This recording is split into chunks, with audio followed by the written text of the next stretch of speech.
এমন একটা দিনের স্বপ্ন আমি হাজারবার দেখছি, কিন্তু ওই স্বপ্নটা আজকে সত্যি হয়েছে। পিছনে লক্ষ লক্ষ ছাত্র জনতা আছে যারা বিজয় মিছিল নিয়ে বের হয়েছে। এখন আমাদের যাত্রা গণভবনের উদ্দেশ্যে। আজকে আমাদের ব্লগটা অনেক স্পেশাল, কারণ আজকের ব্লগটি হচ্ছে সরকার পতন ব্লগ, স্পেশাল ব্লগ। আমাদের সাথেই থাকেন, ধন্যবাদ। চোখের সামনে আমরা দেখতে পাচ্ছি হাজার হাজার গাড়ি। এগুলি কিন্তু 500-1000 টাকায় ভাড়া করে আনা গাড়ি না। মানুষের মন থেকে যে মানুষ খুশি হইতেছে, সেই খুশি হয়ে যে মানুষ রাস্তায় বেরোইছে আসলে মিছিল করার জন্য, এই গাড়িগুলো হচ্ছে সেই গাড়িগুলি। শেখ হাসিনার পোস্টার পোড়ানো হচ্ছে এখানে।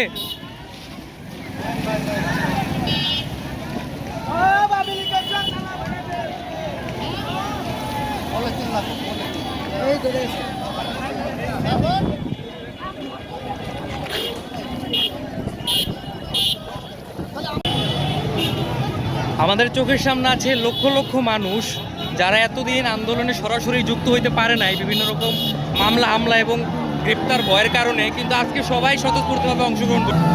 জয় বাংলা! শেখ হাসিনা পলাইছে! শেখ হাসিনা পলাইছে! খুনি হাসিনা পলাইছে!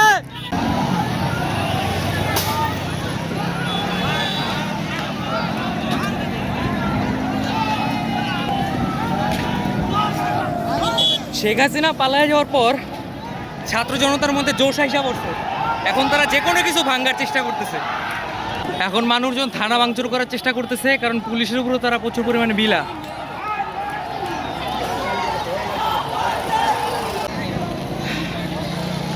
জীবনের আয়রনিটা হচ্ছে এই জায়গায়, যারা 7 মিনিটে রাজপথ খালি করতে চায়, আজকে তাদের নেত্রী দেশ খালি করে চলে গেছে।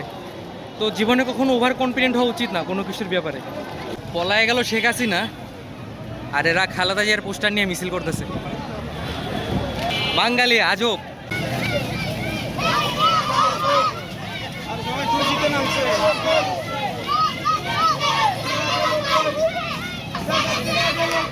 আরেকটা মজার ব্যাপার, এখন আমরা মন খুলে নারায়ে তাকবীর বলতে পারবো, আমাদেরকেও জামাত শিবির বলে গ্রেপ্তার করতে আসবে না।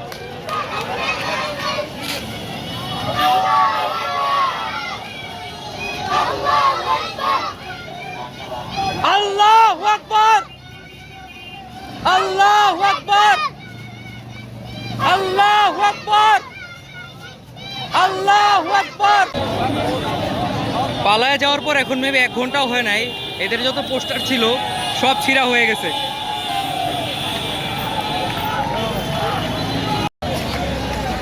তবে একটা দুঃখের বিষয়, এখন যত মানুষ বিজয় মিছিল করার জন্য নামছে, এরা যদি আরও 3-4টা ঘন্টা আগে নামতো, তাহলে শেখ হাসিনা দেশ থেকে পালায় যেতে পারতো না।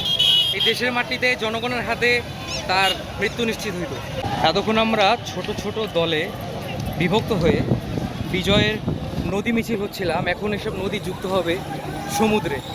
চলেন বিজয়ের সমুদ্র থেকে একটু ডুব দিয়ে আসি। আজকের দিনটার জন্য আমার একটা বিশেষ প্রিপারেশন ছিল যে অন্তত 20 কেজি জিলাপি আমি বিতরণ করব, কিন্তু দুঃখের বিষয় মিষ্টির দোকানে সব মিষ্টি শেষ। দেখি 2-3 দিন পরে কিছু করা যায় নাকি।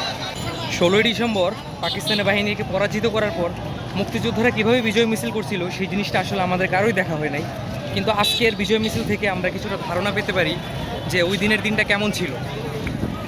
আজকের দিনের জন্য আমার আরও একটা বিশেষ প্ল্যান ছিল যে শেখ হাসিনার কোনো পোস্টার দেখা মাত্র এখানে আমি একটা জুতা ভিক্ষা মারবো, কিন্তু দুঃখের বিষয় কোনো পোস্টার আমাদের এলাকাতে বাকি নাই। মানুষ সব ছিঁড়া ফাইরা জ্বালায় দিছে, পোড়ায় দিছে এবং জুতা মাইরা সব পোস্টার নামায় দেওয়া হয়েছে।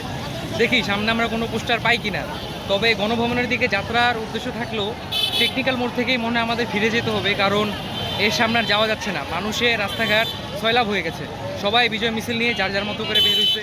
কেউ ছোটো গাড়ি, কেউ রিক্সা, কেউ টেম্পু, কেউ বাস, কেউ পায়ে হেঁটে, আমার মতো যে যেভাবে পারছে সে সেভাবে বেরোচ্ছে। যাক, অবশেষে একটা পোস্টার আমি পাইছি এবং পোস্টারের উপরে আমি দাঁড়ায় গেছি।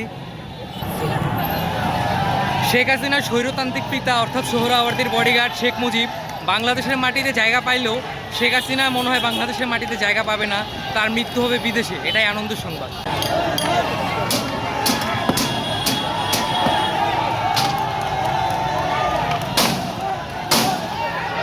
ভাই ভাই ভাই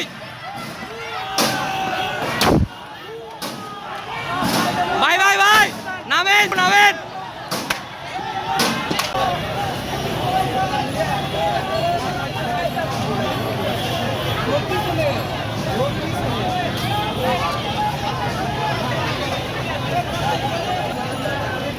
2 মাস আগেও যদি কেউ বলতো যে এই ঘটনা বাংলাদেশে ঘটা সম্ভব, আমরা এটা বিশ্বাস করতাম না। কিন্তু আজকে নিজ চোখের সামনে যেটা দেখতেছি, অ্যামেজিং, আউটস্ট্যান্ডিং।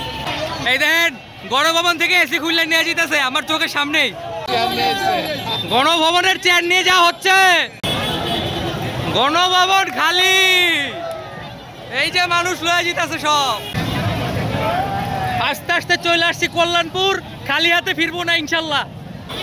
গণভবন অনেক কাছাকাছি আমরা চলে আসছি, এখন দেখার বিষয় ঢুকতে পারি নাকি। আমি এখন আছি গণভবনের ভিতরে। এই যে গণভবনের ভিতরে জনতা গণভবন দখল করে নিছে।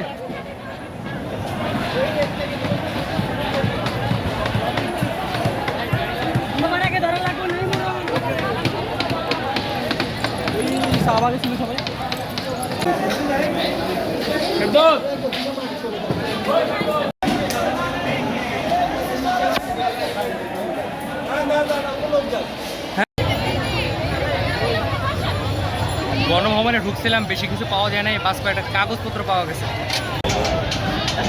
শেখ মুজিবের চেতনা বেচ্চা খাওয়া লোকজন যারা এতকাল শেখ মুজিবরে ভাঙ্গায় খাইছো, এই দেখ জনগণের শেখ মুজিবরে ভাঙ্গা দিছে, শেখ মুজিবের সাওয়া ভাঙ্গা দিছে। মানুষজন যে যা পারতেছে হাতে করে নিয়ে যেতেছে, সবার হাতে কিছু না কিছু আছে, এগুলি সব গণভবন থেকে আনা। ওই যে আরেকজন আমার তোষক লয়ে যেতেছে।